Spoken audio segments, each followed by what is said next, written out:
The United States has expressed readiness to collaborate with Malaysia in transitioning away from coal power towards renewable energy. U.S. Ambassador to Malaysia, Edgard Kagan, describes the government's ambitious yet achievable announcements as a promising foundation for such partnership. From an American perspective, Malaysia stands out as a place that has a very reliable and stable source of energy.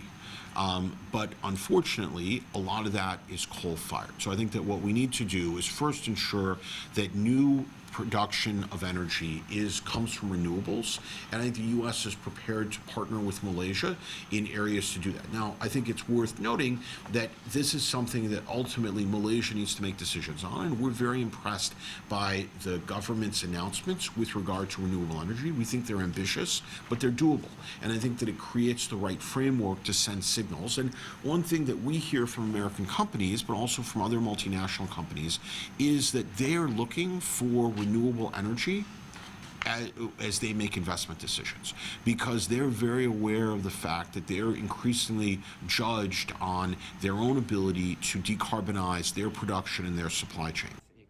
Last April, the Minister of Natural Resources, Environment and Climate Change, Nik Nazmi Ahmad, revealed Malaysia's discussion with wealthier nations, aiming to emulate neighbours Indonesia and Vietnam in transitioning towards renewable energy. Despite relying on coal and natural gas for 75% of its power needs, Malaysia lags behind its Southeast Asian counterparts in clean energy expansion. 4 months later, the government launched the National Energy Transition Roadmap, allocating a 2 billion ringgit seed fund as an energy transition facility.